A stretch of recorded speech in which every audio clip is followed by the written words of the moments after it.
Eh, senang sekali saya hari ini saya dapat kesempatan ini untuk sharing di acara Syani ini. Tadi sudah dikenalkan sama Kak Flo.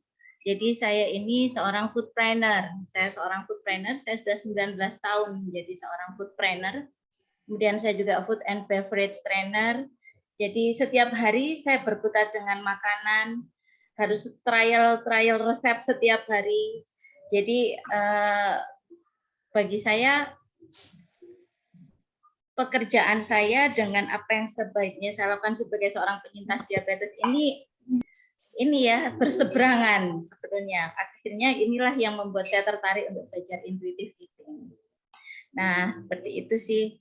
Kak Flo, kayaknya materinya langsung kita share aja sih. Oh ya, ini untuk teman-teman semua, kakak-kakak, ini saya boleh tahu, mungkin bisa sharing dulu nih Kak Flo. Selama ini ya, silakan. Pola makannya ini gimana nih setiap harinya? Kita hari ini aja ya Kak Flo, kita kayak diskusi aja ya, kita sharing, saya sharing ya, pengalaman. Oke, ya, baik, kita siap. Lebih banyak diskusi aja ya. Deh Kak Flo. Gitu. Ya. Nah, siap. Kak Flo materinya ini. Nah, kakak-kakak boleh nggak diskusi nih? Oh, Kak Devita, bucin itu gimana? Saya bucin. Bucin gimana nih? Pola makannya bucin. Udah gimana Kak? Dia. Budak micin. Ini anak saya juga. Tutup lagi ya, sebentar aku. Sebentar Kak, aku itu sebentar. Oke, apakah sudah mulai terlihat? Oke ya. Oke, kelihatan sudah Kak Flo.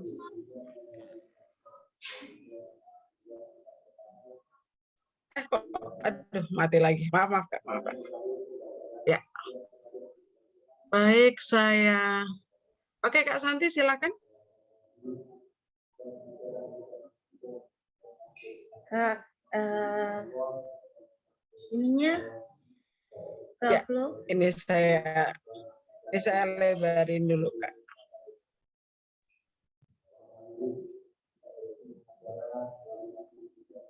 Ya, silakan Kak Santi. Udah lihat belum, Kak? Udah ya? Masih belum ini sih, Kak Flo. Belum ya? Belum terlihat kah?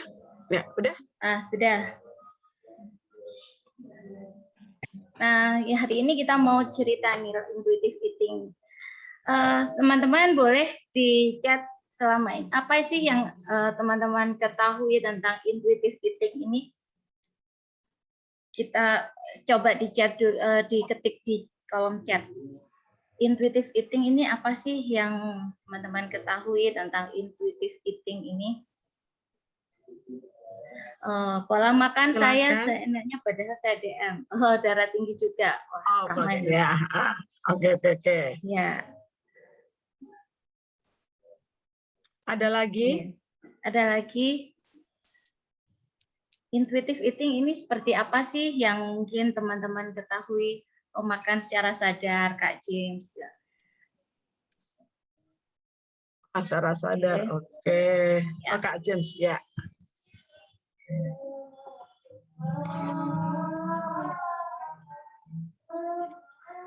Makan dengan, kalau aku nangkap begitu kemarin dapat ini intuitive eating, bayangan aku makan tetap sesuai intuisi, Kak. Kalau aku lihatnya begitu. Iya. Makan tergantung perasaan. Makan tergantung perasaan. Nah, hari ini saya mau cerita dulu nih. Makan yang bergizi dan sehat sesuai kebutuhan dan secukupnya, gitu Kak. Next gimana ini, Kak Flo? Ya, aku itu. Ya, bentar Kak. Ya, silakan Kak. Sebelumnya saya mau cerita dulu, ini intermezzo aja, bagaimana dulu awalnya saya jadi tertarik untuk belajar intuitive eating.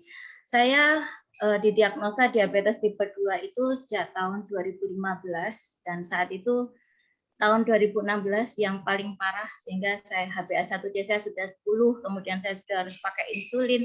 Itu benar-benar berat banget buat saya dan berat badan saya itu seperti dipompa besar sekali. Jadi saya kalau gulanya tinggi, cenderung berat badan saya itu semakin bertambah, semakin besar.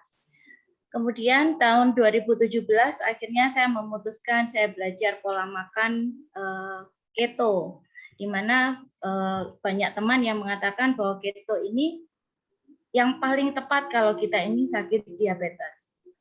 Dan saya menjalankan 3 tahun. Mungkin teman-teman sudah tidak asing lagi ya mendengar kata pola makan keto ini. Jadi pola makan yang low carb tetapi high fat. Nah, saya menjalankan ini selama 3 tahun. Dan 7 bulan saya menjalankan keto ini, saya bisa lepas insulin, kemudian berat badan saya berkurang 13 kilo, kemudian HbA1c saya turun dari 10 menjadi 4,8 dalam waktu 7 bulan. Nah, saya pikir bahwa keto ini akan benar-benar cocok buat saya dan bisa saya jadikan sebagai lifestyle jangka panjang. Nah, ternyata 3 tahun saya menjalankan keto, mungkin ini tidak semua ya, ini kebetulan saja terjadi pada saya. Saya mengalami masalah kesehatan yang juga lebih kompleks akhirnya. Jadi saya tahun 2020 saya serangan jantung, kemudian dari 2017 saya menjalankan keto, 2020 saya mulai banyak masalah kesehatan yang lain. Dan akhirnya saya pergi ke dokter dan internis mengatakan bahwa saya harus memperbaiki pola makan saya. Jadi sebetulnya masalahnya ada di pola makan. Akhirnya, dan ini pada saat memperbaiki pola makan bukan hal yang mudah buat saya karena dari tidak makan nasi, tidak makan sayur, tidak makan buah, tiba-tiba saya harus mengikuti saran dari dokter gizi.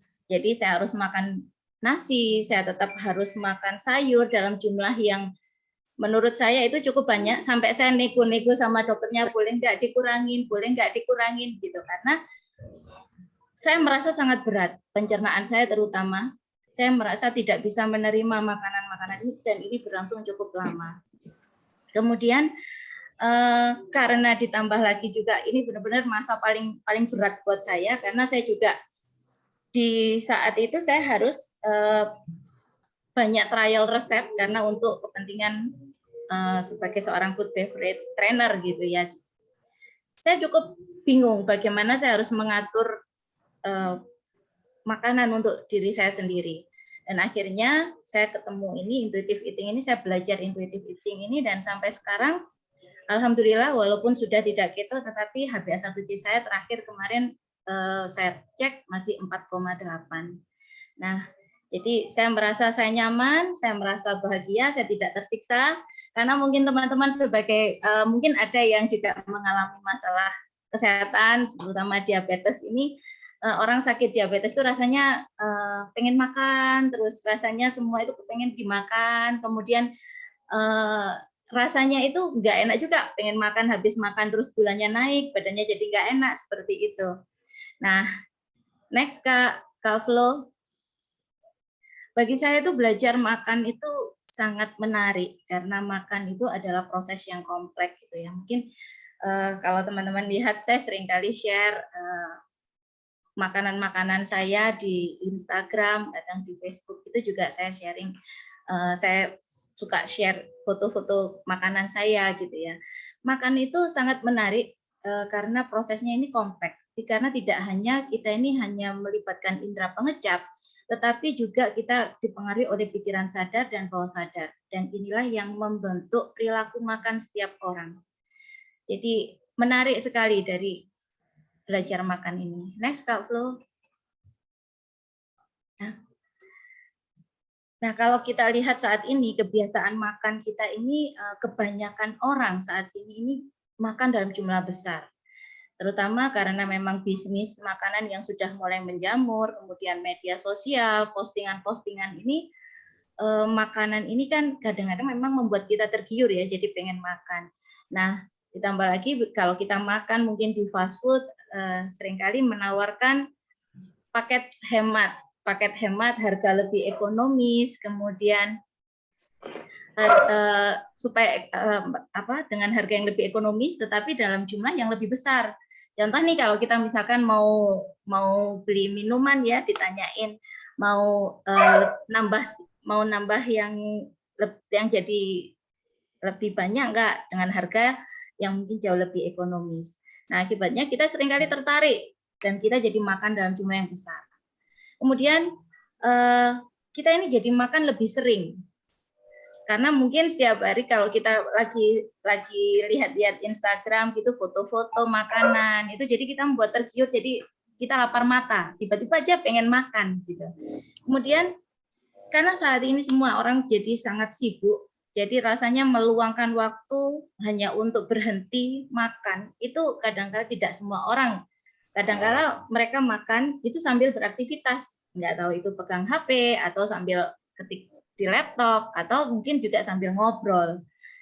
Nah, dan yang saat ini saya sebagai seorang food planner ini juga jadi tahu lebih banyak makanan manis dan berlemak tinggi yang ditawarkan saat ini. Karena komposisi kalau semakin gula dan lemaknya makin tinggi itu makanan jadi lebih enak gitu. Nah, jadi ini kebiasaan makan saat ini. Nah, akibatnya belum Kak. Berikutnya, sebelumnya ini Kak. Nah, akibatnya kita jadi susah mendengarkan sinyal tubuh karena kita sudah nggak tahu lagi nih jamnya makan, kita jadi sering makan, kemudian kita sambil beraktivitas, ini yang membuat kita itu jadi susah mendengarkan sinyal tubuh, terutama sinyal rasa lapar dan rasa kenyang. Ini sudah sulit sekali. Kemudian akibatnya karena kita sudah tidak bisa membedakan ini rasa lapar yang benar-benar lapar atau lapar emosional, kita pengen makan itu karena memang pelampiasan emosional atau kemudian lapar mata hanya karena melihat foto-foto atau mungkin di sekitar kita ini sedang ngemil dan kita tertarik untuk nyomot begitu ya. Akibatnya kita ini jadi makan dalam jumlah yang banyak dan sering. Akibatnya obesitas tentunya dan masalah-masalah masalah kesehatan yang lain. Dan kalau pencernaan sih sudah pasti ya. Sekarang ini rasanya obat mah itu lebih laris ya karena banyak orang merasa pencernaannya jadi banyak masalah. Next Kak. Nah, pada saat kita ini sedang ada masalah, biasanya kita saat pergi ke dokter, dokter menyarankan pasti atur pola makannya. Kita ditanya, makannya gimana? Istirahatnya bagaimana? Sudah olahraga apa belum? Dan lagi-lagi kita kembali lagi kita disuruh mengatur makan. Tentunya kalau teman-teman yang juga sama-sama diabetes juga, seringkali kalau kita ke dokter pasti ditanyain, obat yang nomor yang kesekian, kita disuruh atur pola makan kita dulu. Makannya gimana? Karena diabetes tipe 2 itu murni karena lifestyle kita. Nah, pada saat kita diminta untuk kita memutuskan, kita ketika ada masalah, kita memutuskan saya harus ikut diet tertentu, saya harus diet ini. Contoh pada saat saya keto gitu ya.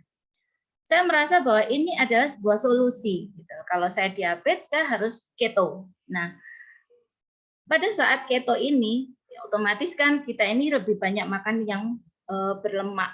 Dulu saya mikir, wah keto itu enak ya, makanannya makan daging-dagingan, kemudian banyak makan keju, makan coklatnya yang coklat di atas 80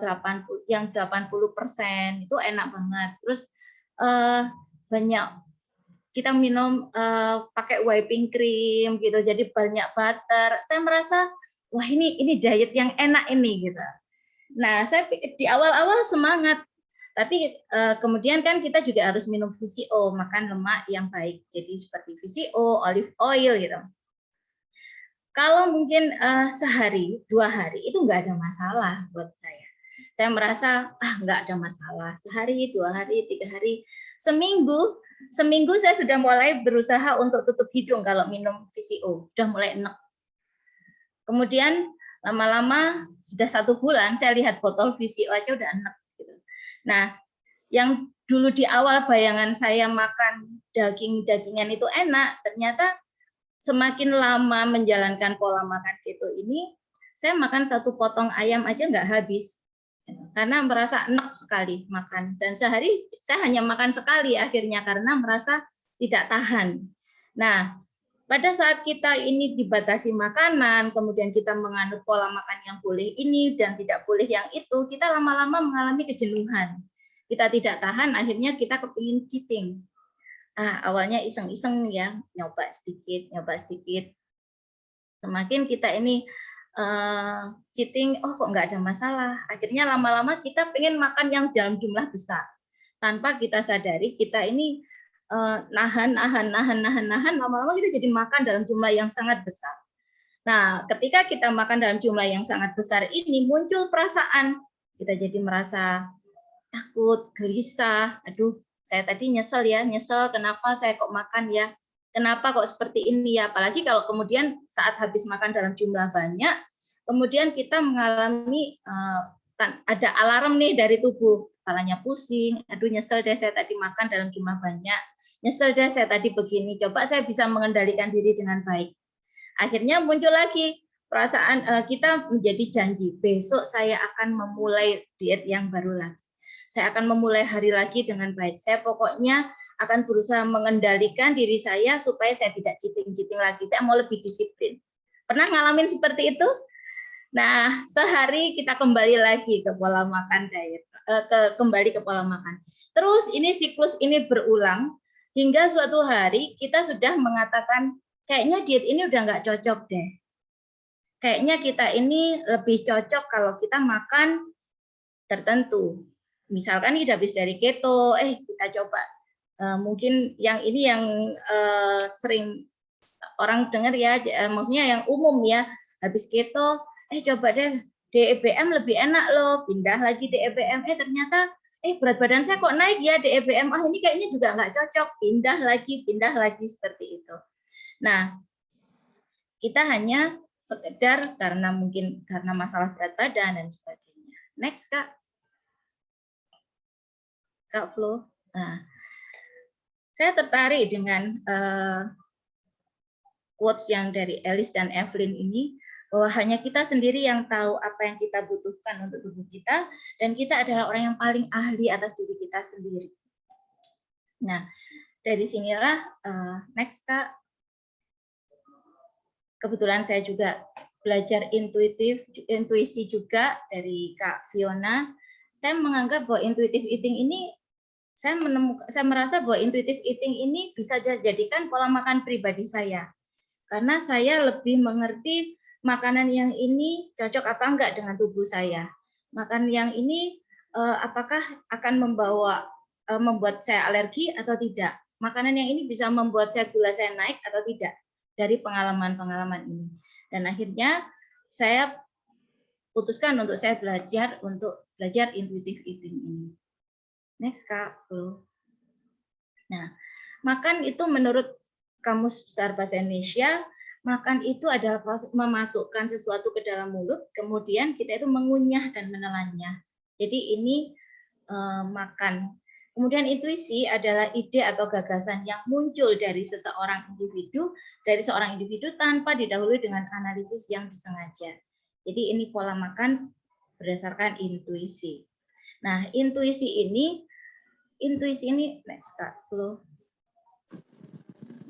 Nah, intuisi itu adalah akumulasi dari pengalaman kita, dari pengetahuan, dari interpersonal, fakta, dan data. Jadi, saya yakin ya teman-teman semua yang ada di sini sudah mengerti ya seperti ini, bahwa intuisi itu adalah akumulasi dari pengalaman, pengetahuan, kombinasi interpersonal, dan fakta, dan data. Nah, ini semua membentuk pola yang auto mengenali dan cepat dan tepat.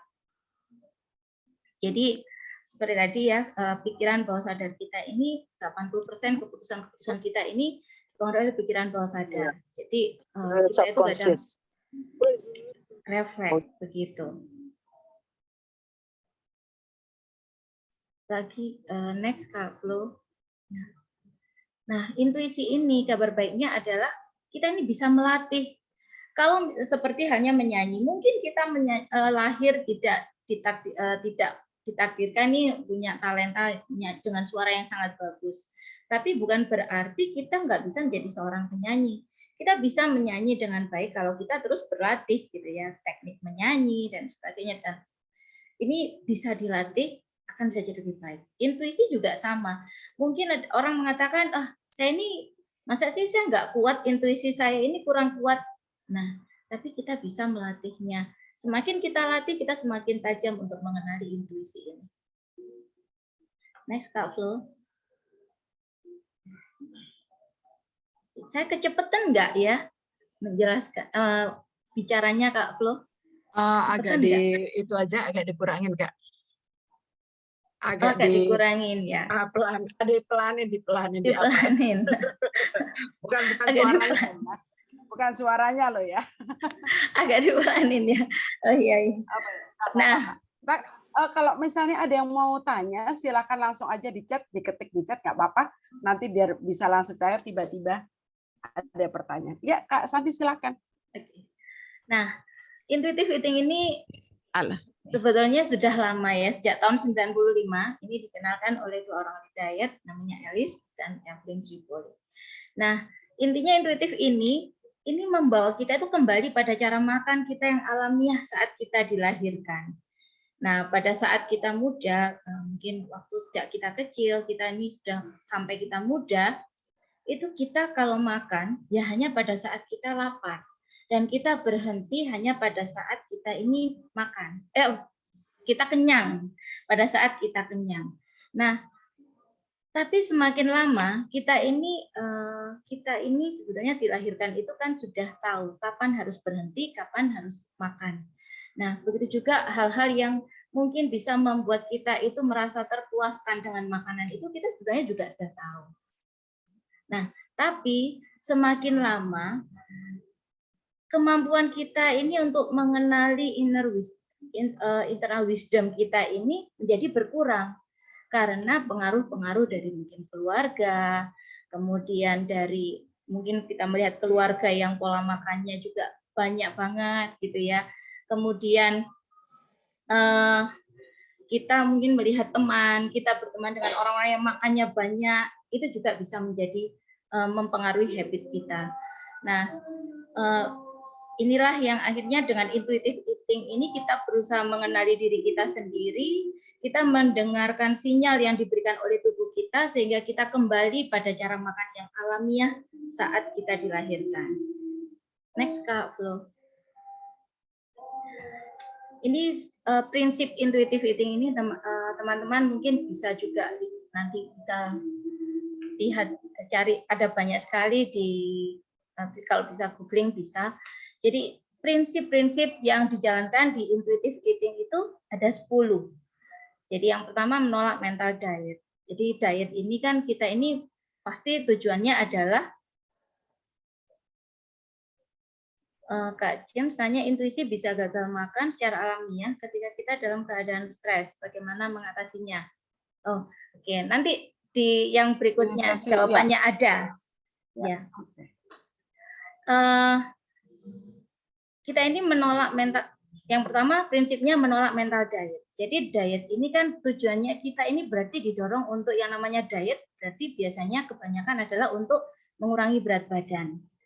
Nah, kita berusaha untuk mengurangi berat badan ini. Kemudian pada saat kita ini tidak berhasil turun atau kemudian kita habis turun naik lagi, kita menganggap diri kita ini gagal. Nah, sehingga kita sudah mulai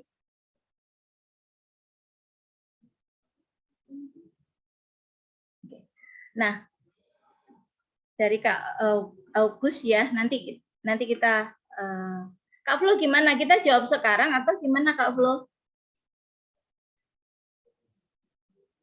Kak Flo?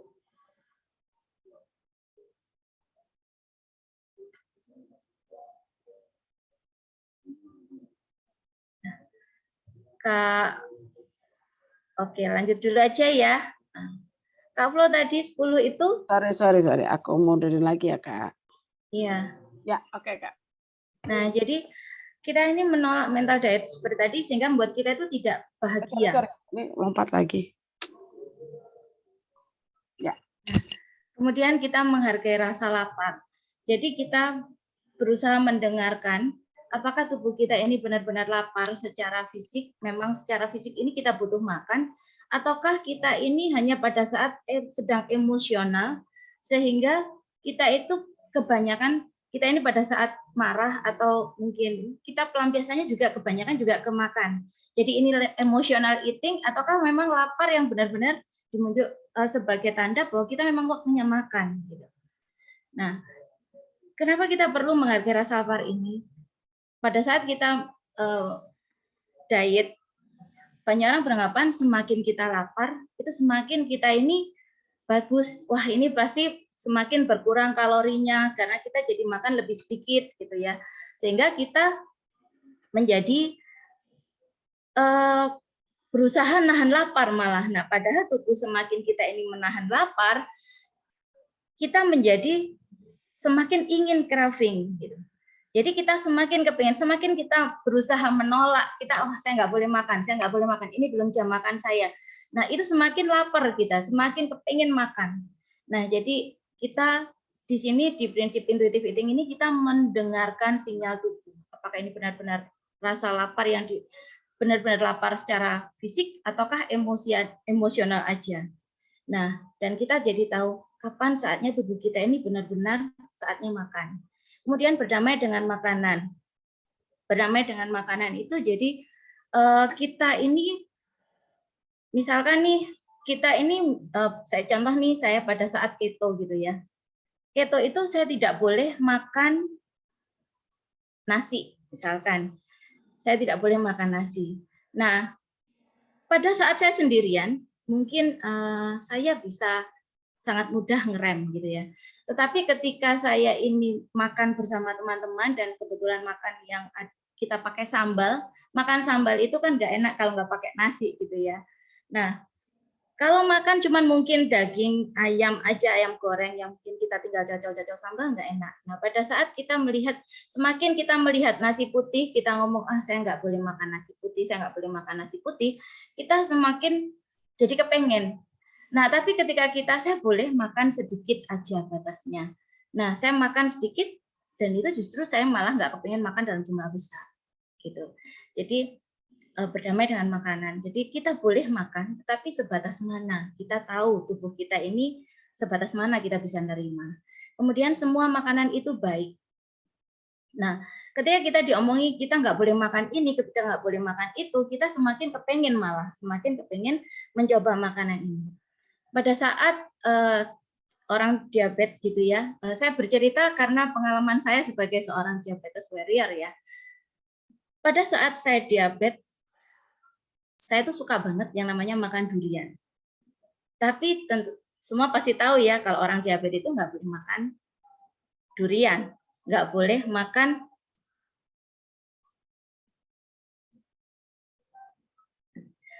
Kak James nanti ada di bagian itu kita latihan mengenali rasa lapar nanti. Nah, terus saja Kak Santi. Ya, jadi semua makanan itu baik. Jadi ketika kita ngomong seperti itu, oh saya boleh kok makan.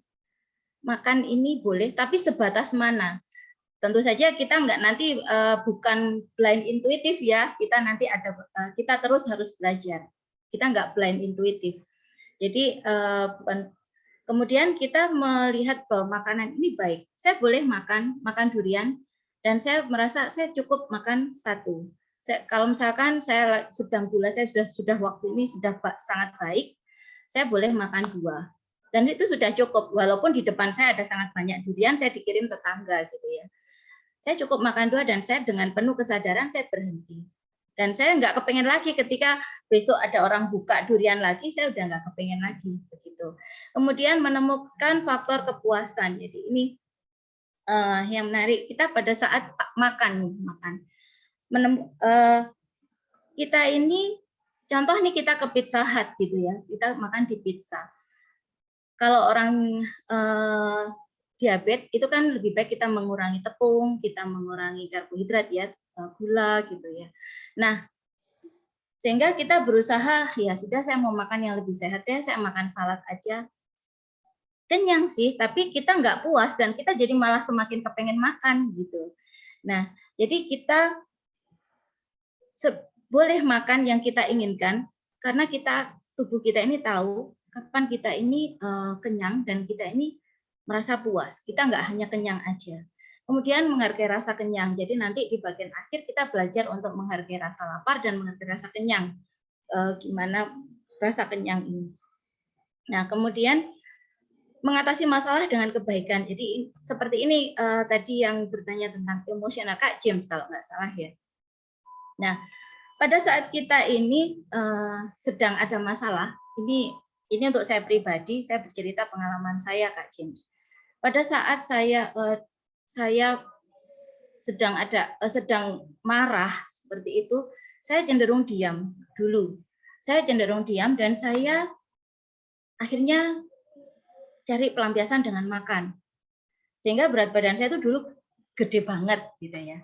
Nah, kemudian pada saat saya menjalankan intuitive eating ini, saya buat tabel kapan saat saya ini misalkan hari ini saya sedang mengalami apa dan saya menyelesaikannya dengan apa. Oh, kalau saya larinya ke makanan, besok saya akan mencari cara. Apa caranya lagi yang bisa membuat saya itu lebih baik, tetapi tidak lari ke makanan. Dan itu saya tulis. Saya melatih diri saya seperti itu. Hari ini saya ada masalah, saya menyelesaikan dengan cara apa? Apakah saya muncul rasa makan ini? Ya. Kemudian apa yang saya lakukan pada saat saya kepingin makan?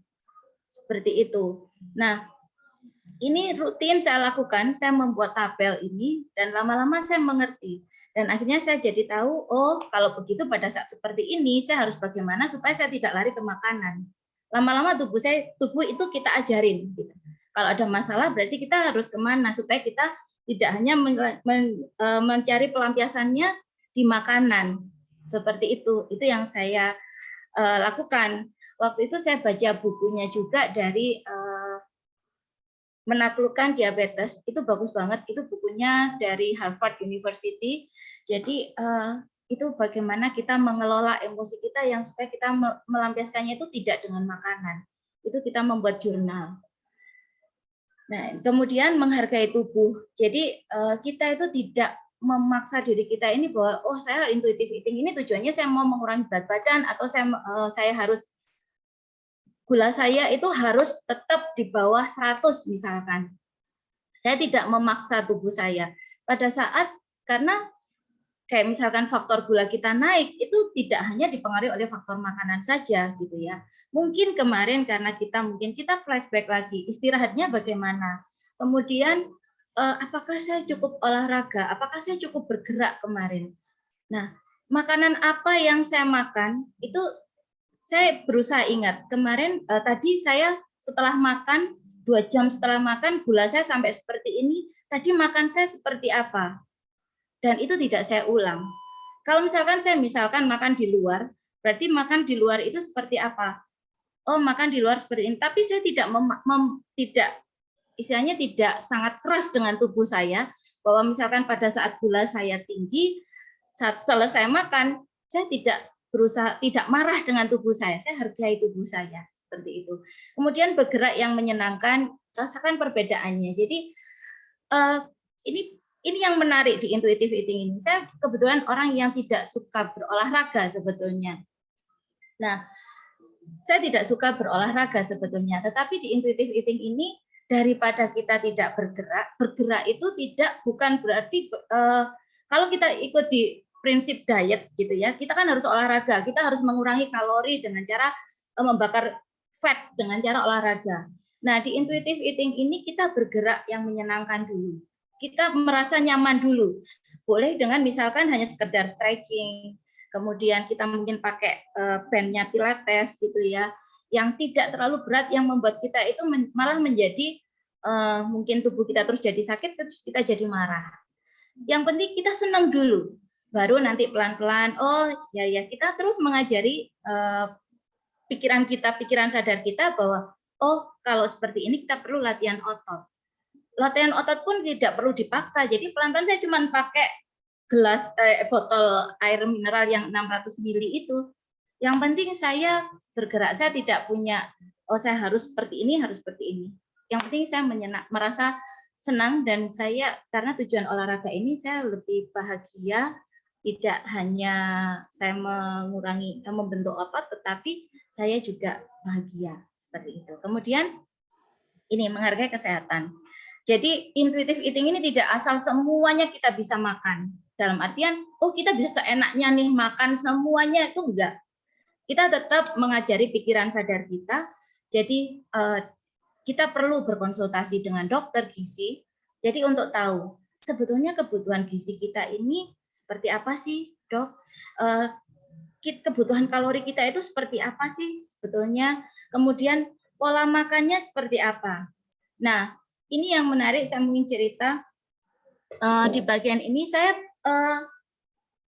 saya konsultasi ke dokter gizi itu sampai 3 dokter.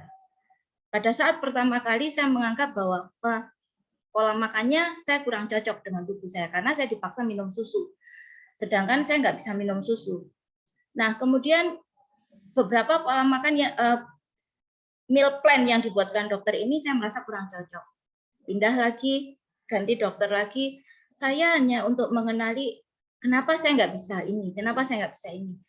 Dokter yang kedua juga sama, akhirnya saya diminta untuk tes nutrigenomik. Mungkin teman-teman tahu ya, jadi untuk tahu bahwa tubuh kita ini sebetulnya seperti apa sih, kita ini lebih cocok pola makan yang mana.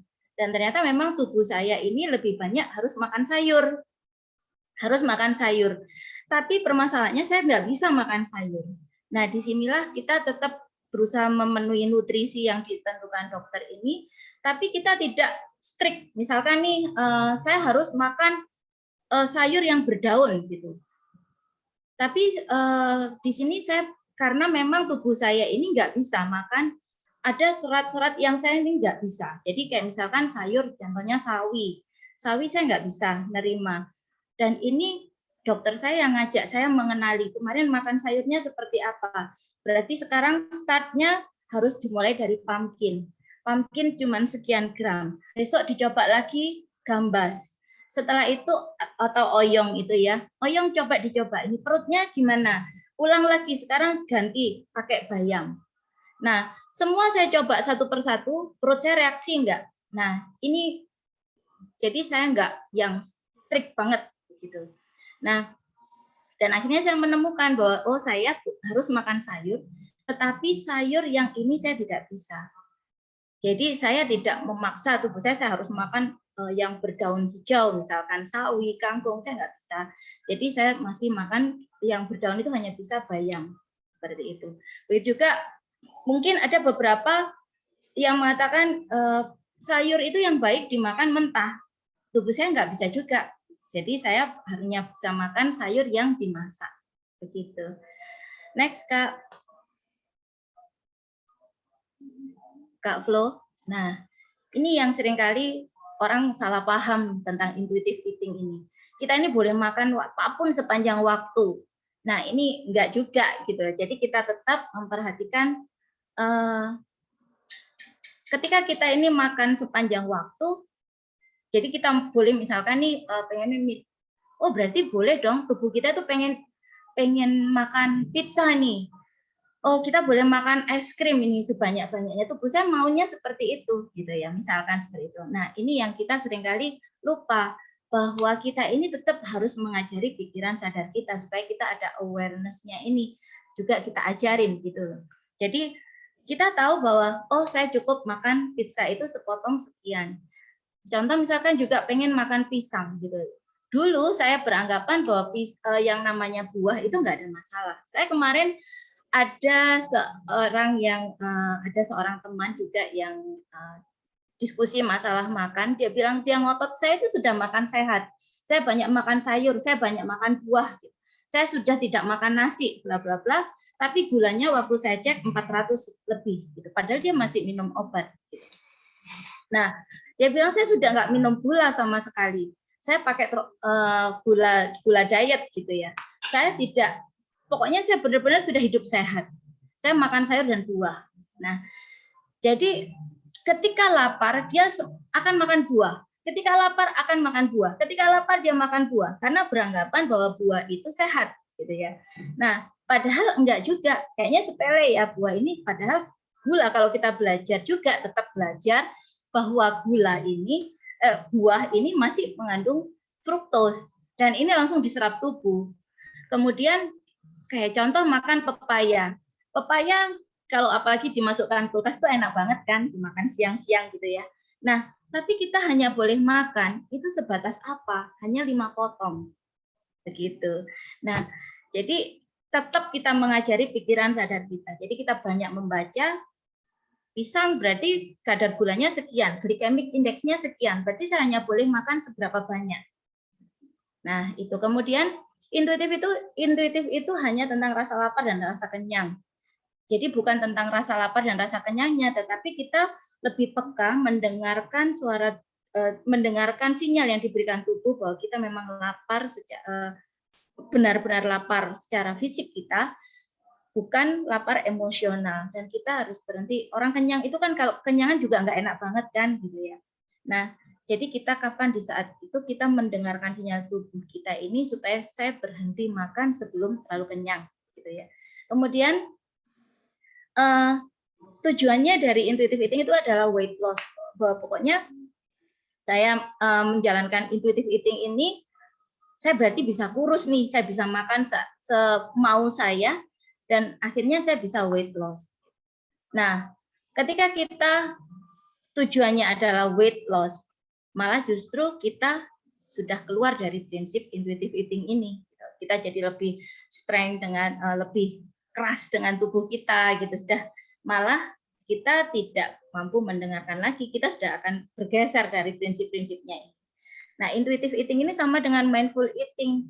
Nah, ini saya pernah buat kelas sama Coach Arida, waktu itu beliau juga guru saya untuk mindfulness, saya suka belajar sama beliau, mindfulness. Nah, intuitive eating ini tidak sama dengan mindful eating. Gitu. Mindful eating ini kita makan dengan penuh kesadaran, sedangkan intuitive eating ini kita lebih kepada mendengarkan apa yang sinyal yang diberikan oleh tubuh kita. Mindful eating ini kita kalau menjalankan intuitive eating ini kita harus makannya juga dengan mindful gitu. Supaya kita bisa mendengarkan sinyal yang diberikan oleh tubuh. Nah, intuitive eating itu adalah anti kesehatan. Justru intuitive eating ini adalah pendekatan kesehatan. Jadi kita tapi di sini tidak hanya memperhatikan kesehatan secara fisik. Seringkali kan masyarakat itu beranggapan bahwa yang namanya sehat itu berarti berat badan kita itu harus kurus. Kemudian kita harus seperti ini, harus seperti ini. Nah, itu yang kita tangkap seringkali di masyarakat gitu. Maksudnya pada umumnya memberikan seperti itu bahwa kita itu semakin kurus, maksudnya kalau kita seperti ini berarti kita harus segera kurus nih supaya kita sehat. Nah, intuitive eating ini kalau menurut intuitive eating ini tidak hanya memperhatikan kesehatan secara fisik saja, tetapi juga secara psikologis kita juga sehat. Kemudian emosional kita juga sehat. Jadi kita dengan mengenali diri kita pada saat emosi dan sebagainya, ini kita menjadi justru lebih sehat tidak hanya secara fisik, tetapi kita memperhatikan juga secara psikologisnya, emosinya juga seperti itu. Next Kak Flo, kayaknya ini ya. Nah, ini bagaimana sih kita memulai intuitive eating ini? Kak Flo tadi kita ini enggak ya bisa latihan pakai ICC enggak ya, Kak Flo? Bisa Kak, silakan. Silakan Kak. Pakai di website ya Kak Flo ya? Iya, atau Kak Santi buka aja foto atau ambil kartu atau bagaimana, terserah Kak Santi. Enggak, supaya teman-teman yang lain juga bisa. Oke, silakan. Websitenya Kak Santi ada, aku nggak ada. Aku nggak ada. Tadi Mbak Hilda coba deh. Mbak Hilda. Aku kontak Mbak Hilda dulu. Nah, jadi bagaimana ini memulai intuitive eating ini? Jadi ini kalau saya menentukan goal saya dulu. Kenapa sih saya harus menjalankan pola intuitive eating ini? Saya gali terus sampai benar-benar why-nya ini jelas. Jadi kenapa saya harus intuitive eating ini? Karena di sini kalau kita ini intuitive eating ini kan mengandalkan intuisi kita ya. Kalau kita ini masih belum yakin benar, kemudian di luar masih banyak sekali godaan gitu ya. Kita jadi lemah lagi. Kemudian intuitive eating ini kita mengajari pikiran sadar kita ini secara terus-menerus. Jadi dengan cara misalkan berkonsultasi dengan dokter, banyak membaca. Jadi intuitive eating ini kita nggak bisa sekali aja. Maksudnya kita sudah cukup belajar ini. Karena setiap hari kita mungkin ada pengalaman-pengalaman baru dengan tubuh kita. Contohnya yang tadi saya belajar, saya makan sayur. Ini benar-benar saya belajar bagaimana saya bisa menerima kembali sayur. Gitu. Padahal sampai saya tidak percaya, jangan-jangan tubuh saya ini memang nggak bisa makan sayur, dok. Itulah saya jadi jalankan tes nutrigenomik. Ya, mungkin teman-teman sudah sering mendengar ya nutrigenomik. Jadi tubuh saya ini justru harus makan banyak sayur gitu. Nah, tapi sayur yang seperti apa ini perlu belajar terus. Bagaimana kita ini bisa beradaptasi dengan sayur. Sayur yang seperti apa yang aman buat tubuh kita. Kalau mungkin buat orang lain salad itu nggak ada masalah, salad sayur yang mentah itu nggak ada masalah. Mungkin bagi saya nggak bisa menerima gitu. Saya tidak bisa menerima makan sayur mentah. Perut saya bisa begah gitu. Nah, kemudian ada beberapa orang yang mungkin tidak ada masalah dengan minum susu, tapi bagi kita kan nggak bisa. Nah, kenapa kita nggak bisa? Oh, kita alergi laktos. Berarti kalau seperti ini kita seperti apa? Nah, ini kita terus bisa berkonsultasi dengan dokter gizi, kemudian kita banyak membaca banyak pengetahuan, kita banyak membaca buku-buku kesehatan seperti itu. Atau mungkin sekarang buka YouTube juga udah banyak banget ya informasi tentang kesehatan seperti ini, tentang pola makan itu banyak banget. Kemudian kita belajar mengenali diri. Jadi saya lebih banyak belajar mengenali diri ini. Saya suka meditasi.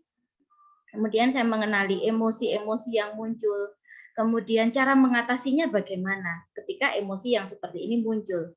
Cara mengatasinya seperti apa. Nah, ini saya terus belajar ini terus. Kemudian yang ini kita penting sekali belajar mindfulness.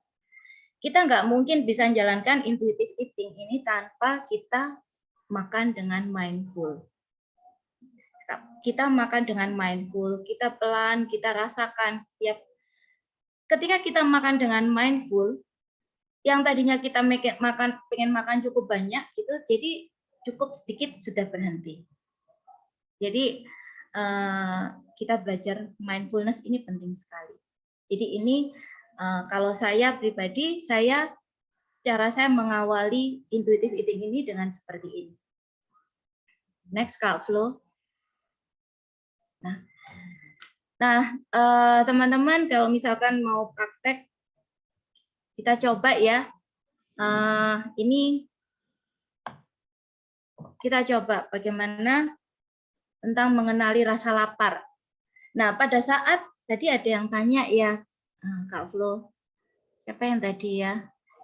Kita coba dulu ya, teman-teman. Oh ya, coba ini dulu ya Kak ya. Kita coba dulu deh.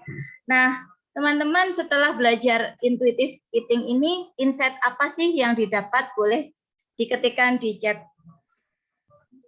Silakan diketikkan di chat apa yang didapatkan. Oh, sorry. Bukan ya Kak ya. Nah, ini ada sharing ya teman. Oke. Sharing ya teman-teman bahwa saya melakukan perubahan pola makan dari Kak Mul nih Kak. Perubahan gaya hidup. Hasilnya 2019 dari 90 dan 2019 menjadi 78 sampai dengan sekarang terus sudah menjadi perilaku sehari-hari. Oh, sudah menjadi sehari-hari. Wah, menarik. Keren, menarik. Kak Mul. Pola makannya berubah jadi perubahan gaya hidupnya seperti apa, Kak Mul? Boleh ini nggak? Boleh sharing nggak? Mungkin biar bisa jadi kita belajar, kita semua jadi belajar. Ini aku stop share dulu, Kak? Atau mau lanjut dulu? Boleh stop share dulu deh. Sebentar. Oke. Ya.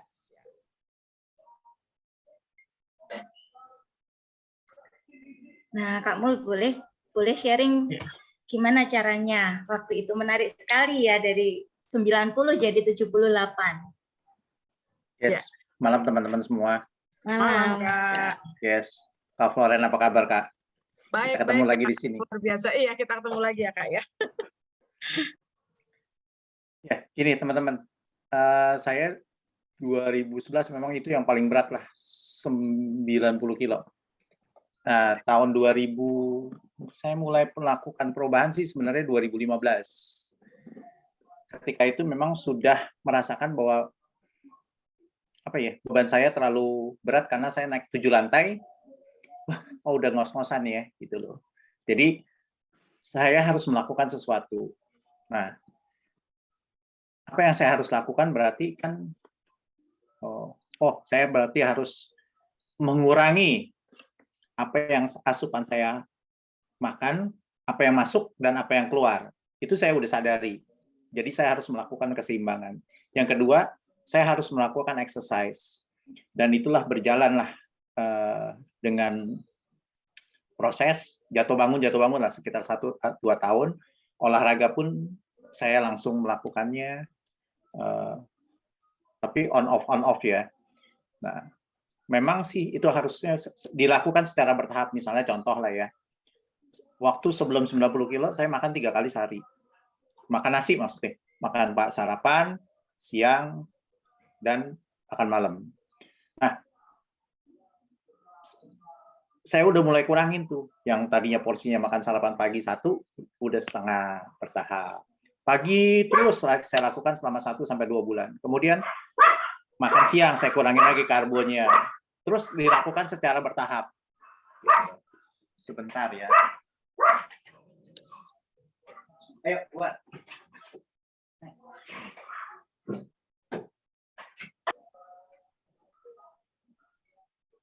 Kemudian exercise juga saya lakukan tiap hari, gitu. Nah, kalau sekarang hasilnya adalah ketika sudah menjadi kebiasaan perilaku sehari-hari adalah pagi saya cukup makan sepiring kecil pepaya dan cuma makan gandum aja, udah cukup. Kemudian saya makan lagi siang. Makan siang juga karbo saya udah paling makan cuma 1/3 lah ya daripada nasi normal, kemudian dengan lauk pauk yang normal. Kemudian makan malam juga saya nggak lewat dari lagi jam 6. Kemudian saya udah tidak makan misalnya tidak minum seperti teh botol, Coca-Cola, jadi saya udah nggak melakukan itu. Dan olahraga udah pasti tiap hari. Dan itu udah menjadi kebiasaan yang saya itu bukan menjadi beban saya sih gitu loh. Dan kalau makan, ya makan apa aja sih yang saya lakukan, makan semua makanan saya masuk. Jadi nggak ada masalah buat saya. Dan hasilnya jadi saya sih sekarang stabil gitu loh. Jadi itu nggak jadi beban juga saya. Ketika memang stres juga saya juga nggak sampai pelampiasannya makanan juga gitu loh. Jadi sudah mengendalikan semua gitu loh. Gitu loh. Jadi ya udah biasa aja sih. Ya kalau stres ya paling refresh aja gitu pikiran, tenangkan pikiran. Jadi nggak pelariannya itu makanan, nggak pelariannya sesuatu yang ada hal-hal yang memperburuk. Ya itu tinggal mengelola emosi aja sih gitu loh. Itu sih. Sekarang itu udah jadi perilaku yang bukan menjadi beban gitu loh. Kak Irma gitu. Ya. Terima kasih Kak Mul sharingnya. Nah, jadi sekarang ini sudah stabil ya berarti Kak Mul ya? Stabil. Selama dari 2019 stabil. Menarik ya. Jadi hampir mirip juga intuitive eating ya. Kita mendengarkan ya kita butuhnya apa, makannya seperti apa, seperti itu ya. Oke, terima kasih Kak Mul sharingnya. Nah, Kak Flo. Kak Flo kemana nih hilang nih? Kak Flo. Mental, Bu. Oh, kayaknya dilempar ya. Nah, Mbak Hilda, kita coba ya di kolom chat ini sudah ada linknya ini ya, websitenya ya Mbak Hilda. Iya Bu, yang di bawah. Oke, teman-teman, ini bisa kita coba.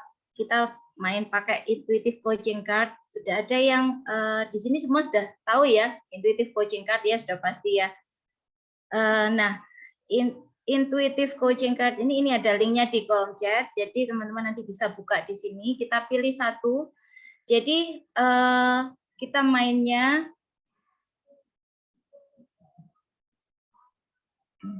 Bentar. Nah, tadi kita insight apa sih yang didapat dari kita belajar intuitive eating ini? Setelah menjawab dalam hati, silakan buka satu kartu yang ada di website ini, ada di kolom chat. Jadi teman-teman boleh buka, pilih satu kartu. Setelah dijawab, kemudian buka kartu, satu kartu yang ada di sini.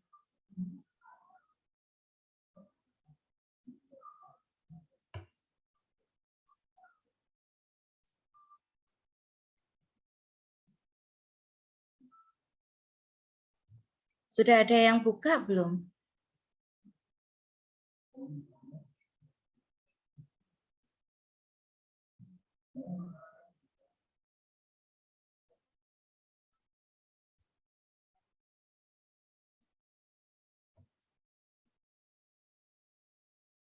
Oke, Kak Dia dapat responsibility. Boleh sharing, Kak?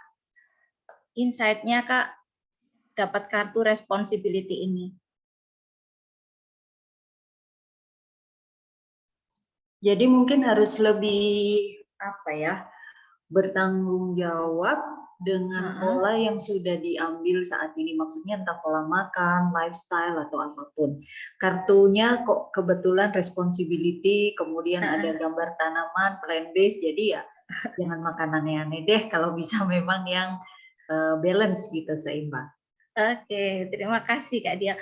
Kak Dia merasa pas nggak kartu ini sama Kak Dia tepatnya? Kartu ini maksudnya untuk Iya, dapat kartu ini merasa pas nggak jawabannya? Pas sih, pas banget.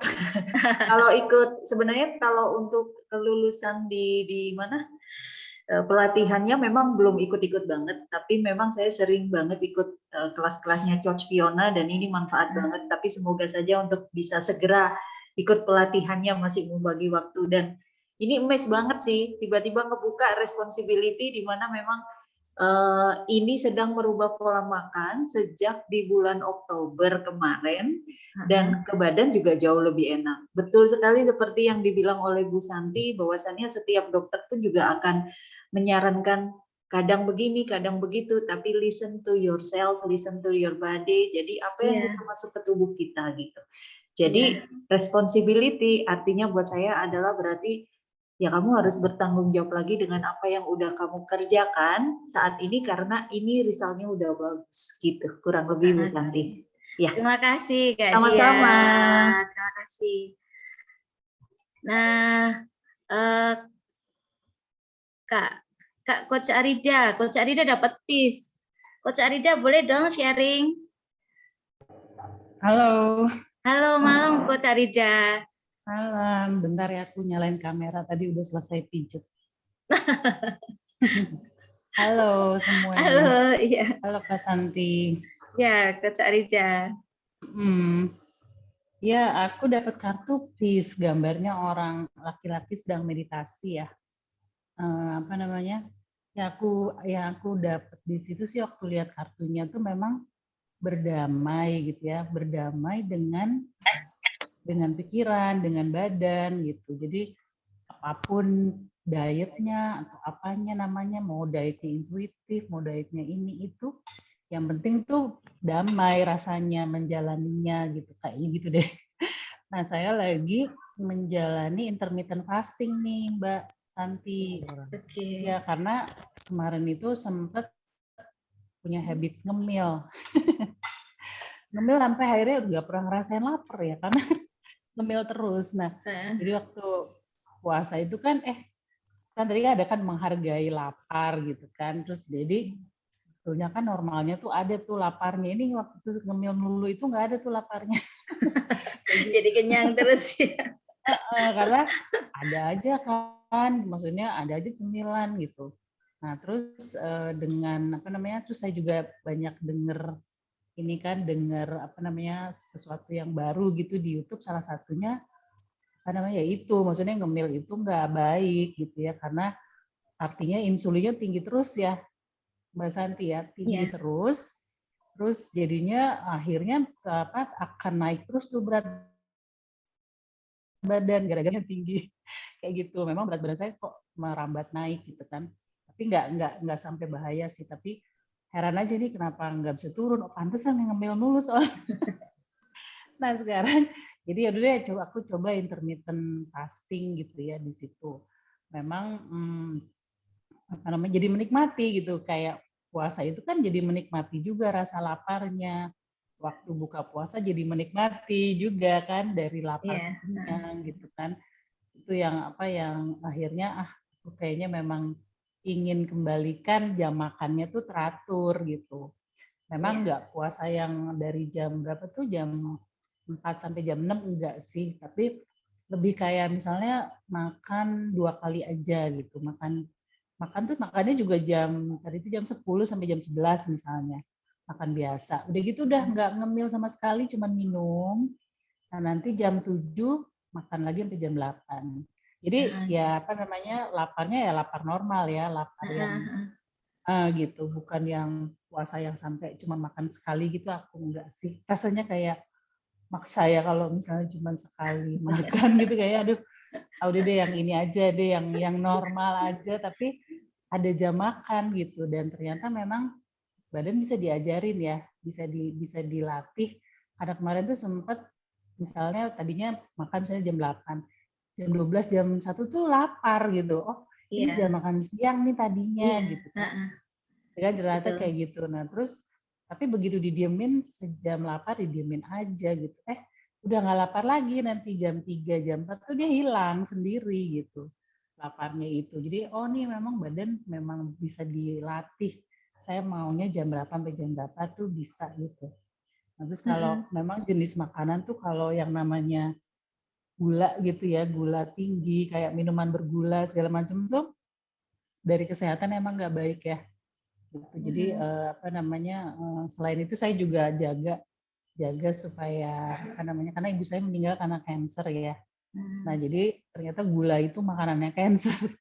Jadi harus mengurangi si gula ini gitu. Jadi ya apa namanya, mulai mengatur lagi ya, asupannya juga mesti dipikirin, nggak cuma jamnya aja kan. Itu. Tapi rasanya nyaman sih, enak gitu, nggak nyiksa badan gitu. Keren. Iya. Menarik ya. Iya, menarik sekali. Iya. Jadi dapat kartunya tadi merasa pas nggak Coach Arida? Kayaknya pas ya, Coach Arida juga guru mindfulness ya, trainer mindfulness juga ini Kak Flo. Iya, sempat sih tadi pikir jangan-jangan saya kalau intermittent fasting itu against intuitive eating nggak sih gitu. Pas gitu, tapi kayaknya ya yang penting nggak maksain ya, jadi at peace kan. At peace dengan itu juga kan eksperimen, misalnya mau makannya tuh jam berapa, tadinya kan itu jam 9 itu jam 10 gitu, nggak apa-apa gitu, yang penting nggak ngemil itu kan, yang penting itu nggak ngemilnya kan, karena ngemil itu tadi ya nggak sehat sih sebenarnya, apalagi cemilannya kemarin kastengel, nastar, wah udah deh. Kalorinya. Kalorinya ya. Oke, Kak Santi. Terima kasih Coach Arida sharingnya. Nah, yang lain ada lagi nggak yang mau sharing nih?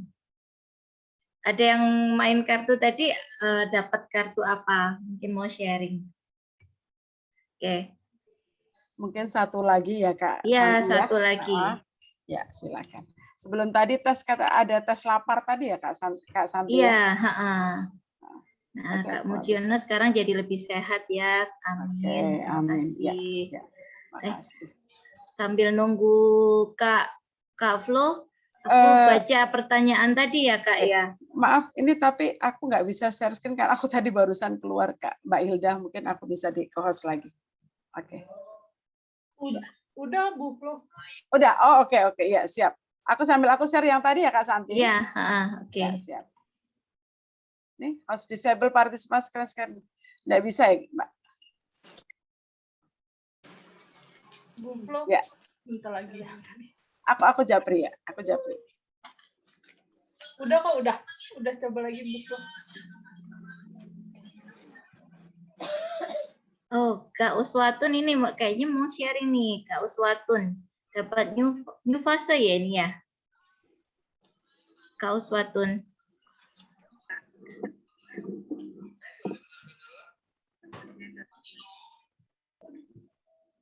Oke, lanjut Kak. Kak Uswatun mau sharing? Kayaknya harus segera mulai nih, Coach. Harus mulai ya.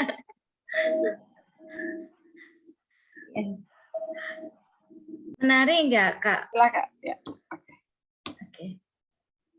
Nah, ini mungkin bisa dipakai teman-teman untuk bagaimana sih mengenali rasa lapar. Ini yang biasa Kak Flo nggak bisa besar nih, Bentar, dibesarin. aku Iya. ini.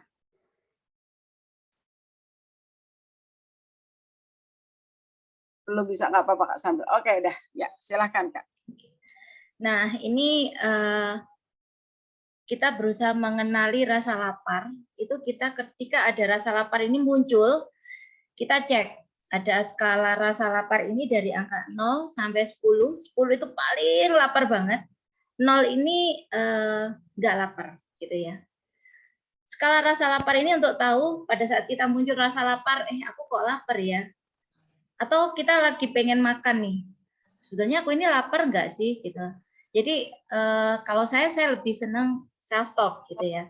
Kemudian saya cek, saya diam. Jadi kalau kita memang kita tidak yakin bahwa kita ini memang benar-benar merasa lapar, kita pejamkan mata, tutup mata sebentar, letakkan tangan di perut sambil nafas panjang. Jadi tangannya dipegang di perut. Kenapa? Karena ditaruh di perut karena kita menyadari rasa yang ada di perut ini. Letakkan tangan di perut, kemudian ambil nafas panjang, keluarkan perlahan. Ulangi 3 sampai 5 kali. Nah, kemudian cek apakah ini masih kita ini masih ada rasa lapar enggak?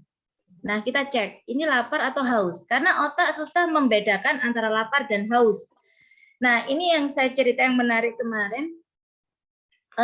Pada saat puasa, mulai di tengah-tengah puasa itu, di pertengahan Ramadan itu saya mulai susah sekali untuk minum. Saya merasa kurang minum. Gitu. Saya merasa kurang minum karena saya merasa makan sedikit itu sudah kenyang. Jadi saya malas minum. Apalagi di sini hujan terus gitu ya, jadi nggak terlalu panas hawanya, jadi malas minum. Nah, pada saat buka puasa, saya nggak makan pun, saya nggak minum pun, saya merasa kok saya lapar ya. Tapi saya merasa saya lapar, saya tidak cek ini ceritanya ini.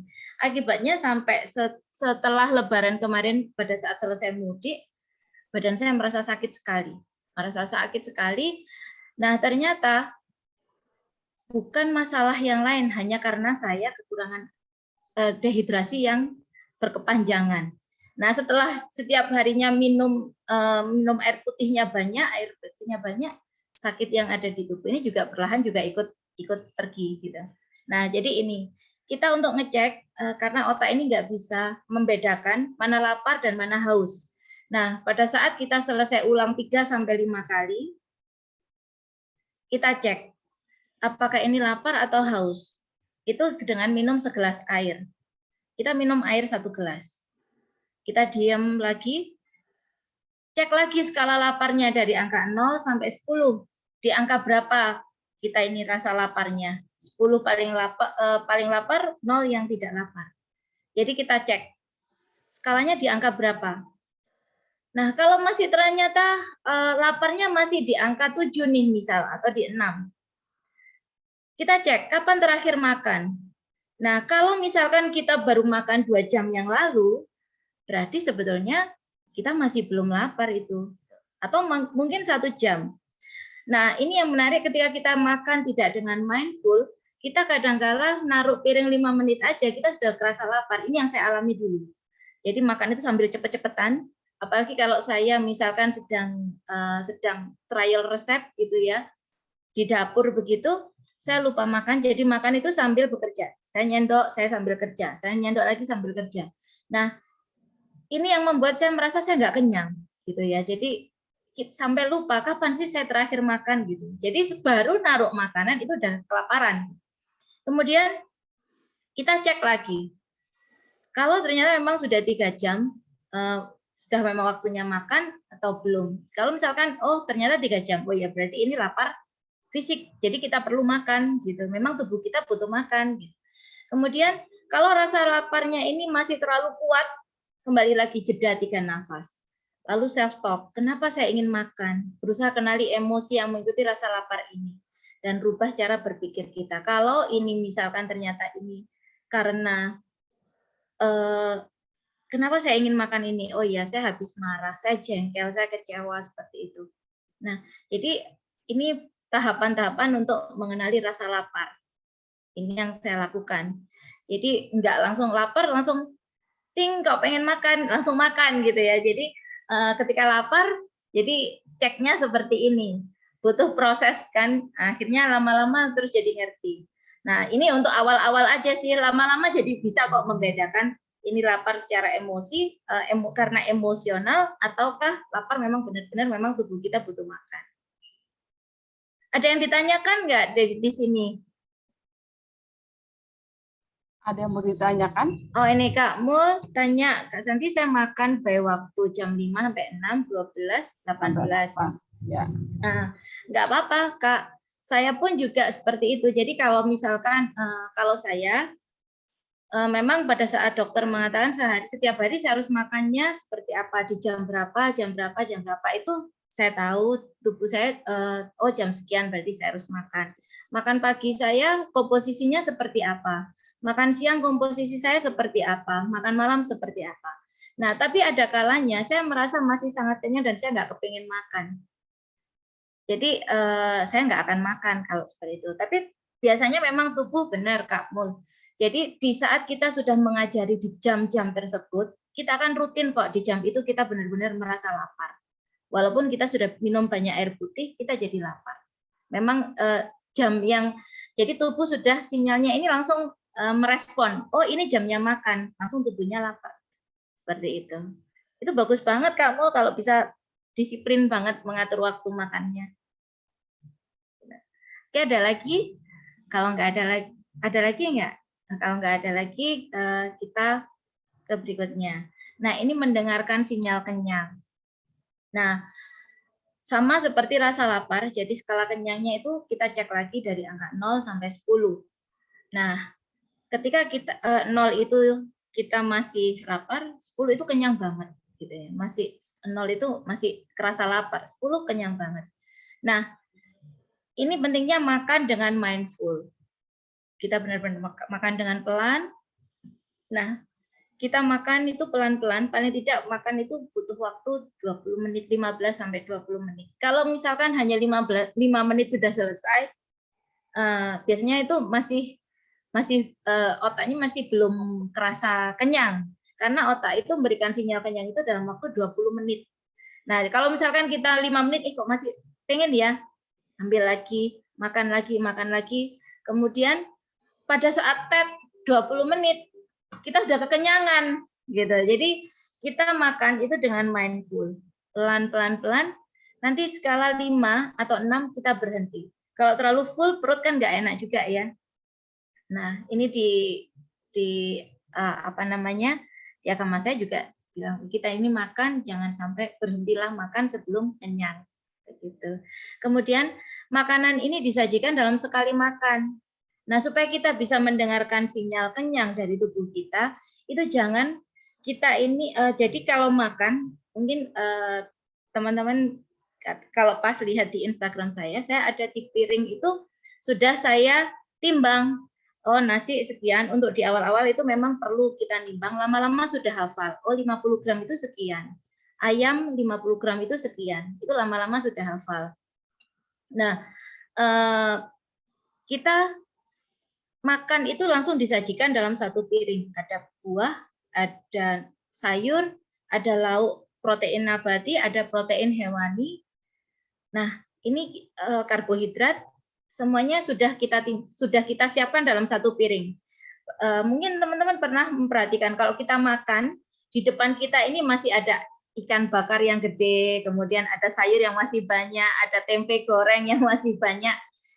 Pada saat ngambil pertama kali, kita makan mungkin ambil satu, tapi lama-lama ketika kita ini sudah habis, apalagi mungkin makannya sambil ngobrol kita jadi tidak memperhatikan rasa kenyangnya, di depan kita masih ada tempe nih, sayang kalau nggak dihabisin, ambil lagi. Ada sayur lagi, kita tambahin. Kemudian ada buah, kita sambil ngobrol, sambil ngupas jeruk, misalkan gitu ya. Jadi kita jadi tidak bisa lagi mendengarkan sinyal kenyangnya ini, karena kita jadi tertarik untuk nambah gitu. Jadi kayaknya kita masih kelaparan, padahal kita sebelumnya sudah kenyang, tubuh sudah ngomong stop, tapi kita masih terus nambah. Begitu kalau di depan kita masih banyak makanan.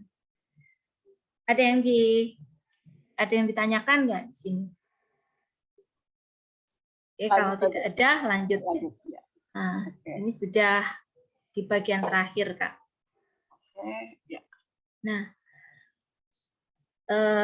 ini quotes dari Rhonda Creek ini menarik. Kita dilahirkan itu dengan kemampuan untuk mengetahui kapan saatnya kita makan, kapan saatnya berhenti, dan juga tahu apa yang menyenangkan dan memuaskan. Tapi kebanyakan dari kita ini menjadi terputus dan kurang percaya pada internal wisdom kita ini karena pengaruh keluarga, teman, media, dan diet culture. Jadi inilah yang membuat kita sudah berubah dari kemampuan alamiah kita. Nah, mungkin itu yang bisa saya sharingkan tentang intuitive eating. Mudah-mudahan bermanfaat. Jadi mungkin kita bisa diskusi aja, Kak Flu. Terima kasih. Keren Kak Santi, keren. Luar biasa sekali bahwa pada hari ini ya kita bisa sharing dapat ilmu luar biasa dari Kak Santi. Tapi ada baiknya sebelum kita tanya jawab, kita foto dulu ya. Tolong dimunculkan kameranya yang bisa ini, kita akan foto dulu bahwa malam ini kita belajar bersama-sama tentang makan. Di saya ada 2 layer, saya akan foto dulu. Ya. Baik, tahan, berikan senyum terbaik untuk malam hari ini. Boleh berikan jempolnya. 1, 2, 3. Ya, sebentar. Saya pindah dulu. Bentar ya. Oke. Kok masih belum bisa nih. Bentar, ini kok. Ya. Oke, ini masih belum. Oke. Baik, ini layar pertama. Layar kedua, siap ya. 1, 2, 3. Oke, terima kasih. Ya. Baik. Luar biasa sekali bahwa pada malam hari ini kita mendapatkan yang ilmu baru, bagaimana ternyata makan itu bukan cuma sekedar bahwa saya memasukkan apa yang ada dalam mulut, tetapi kita melihat bahwa ada hal yang sangat penting untuk makan itu. Baik, Kak Santi, apakah masih mau menjawab? Tadi ada beberapa pertanyaan. Iya, ada Kak, siapa tadi? Kak Agus ya, kalau nggak salah ya. Nah, ini. Ya, saya udah hilang ini karena saya tadi sempat kelempar. Oke. Oh, benar, ini Santi. ada Kak, sebentar. Ada Kak James tadi. Ya, masih ada Kakak. Bentar, Kak James tadi kayaknya ada ya. Makan ya, Kak ya. Nah, ini Kak James, ketika kita sadari tentang rasa lapar, maka kita enggak,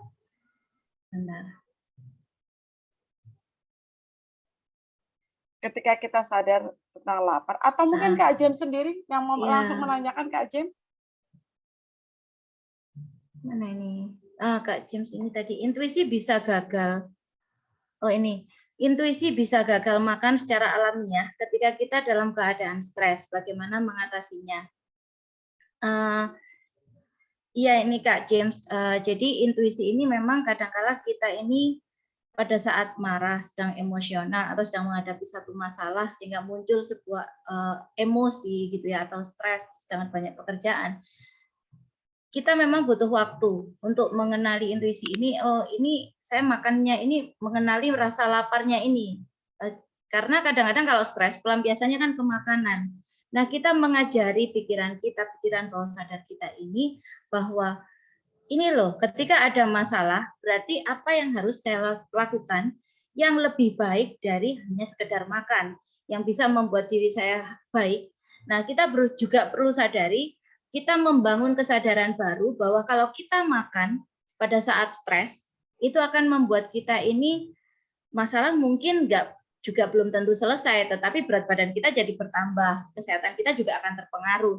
Nah, kita berusaha membangun kesadaran baru seperti itu, Kak James. Nah, seperti yang tadi saya cerita, saya melatih pikiran sadar saya itu dengan cara membuat jurnal. Jadi ketika saya sedang ada masalah seperti ini, muncul rasa lapar enggak? Saya pengen makan enggak? Apa yang saya lakukan ketika seperti ini? Ada rasa lapar yang mengikuti enggak? Nah, solusi saya seperti apa ketika saya muncul rasa lapar? Jadi itu akhirnya semakin lama pikiran kita ini jadi kita ajarin pikiran sadar kita ini. Kemudian Kak Agus tanya, intuitive eating itu di masa manusia dimulai dari kapan ya? Karena logikanya bayi masih disuapin oleh sang bunda. Nah, jadi memang waktu kita masih kecil itu kan kita diajak ini loh, pikiran bawah sadar kita itu kan dibentuk dari pengalaman kita waktu kecil, dari pola asuh gitu ya. Nah, kita ini pada saat kita ini bisa memutuskan sendiri kapan kita makan, itu kita sudah mulai remaja ya, mungkin remaja ini kita sudah bisa menentukan kita makan, kalau waktunya makan ya makan gitu ya. Sudah bukan lagi yang diteriak-teriakin, ayo waktunya makan, begitu sudah disuapin. Nah, kalau memang waktu bayi, tentu saja kita masih disuapin, kita nggak bisa ini ya, tetapi pengalaman-pengalaman ini yang akhirnya terbentuk juga, tersimpan di memori pikiran bawah sadar kita ini. Nah, kita pada saat masih muda, kita sudah bisa menentukan kapan kita makan, kita kenyang, apa yang membuat kita senang, puas, ataukah kita senang, atau kita makanan apa yang bisa membuat kita puas. Dalam artian puas itu puas, oh ya saya cukup, saya merasa cukup makanan ini. Kita puas, tidak hanya sekedar mementingkan kenyangnya aja. Seperti itu Kak Agus. Baik, atau mungkin ada yang mau bertanya langsung, ini waktu juga sudah 20.31 ya Kak Santi ya. Apakah sudah puas? Baik, apakah sudah puas? Oke, untuk materi gimana Kak Santi? Oke, materi tadi kurang lebih itu ya Kak Santi ya. Baik, terima kasih karena sudah juga waktu. Tapi sebelumnya saya mau sedikit share ini untuk acara minggu depan, tanggal 21 Mei, acara Self Love, Seni Mencintai Diri oleh Kak Jo. Silahkan ikuti dan silahkan nanti mendaftar ya, juga sudah dibagikan di grup. Bagaimana setelah tadi hari ini kita mencintai bagaimana makan, dan saatnya minggu depan kita akan belajar lebih dalam lagi dari Kak Jo. Ini self love, yaitu seni mencintai diri. Oke. Baik. Ini nyambung banget ini sama materi hari ini.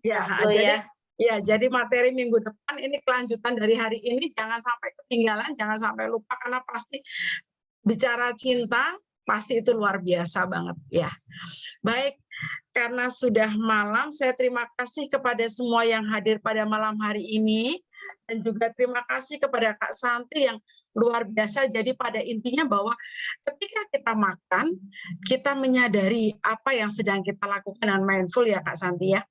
Lalu juga bahwa ketika kita melakukan intuitive eating, bukan berarti tujuannya menurunkan berat badan, tetapi kita juga, ini untuk saya sangat mengesankan.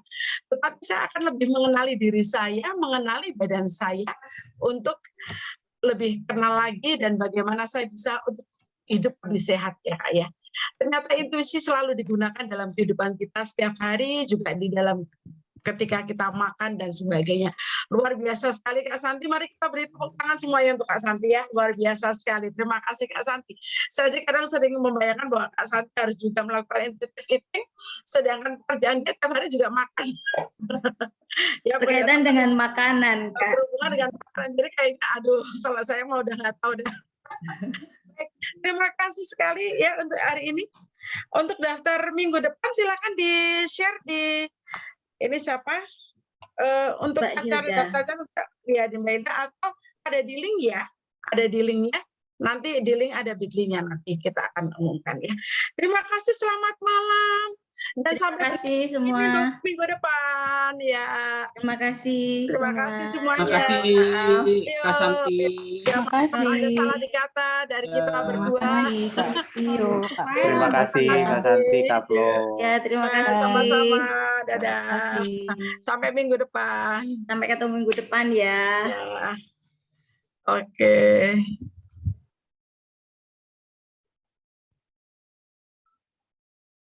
Ya. Kak Santi mau ngobrol sebentar? Iya, Izin, habis oke. ini kita Ya, ini oke, oke. Terima kasih.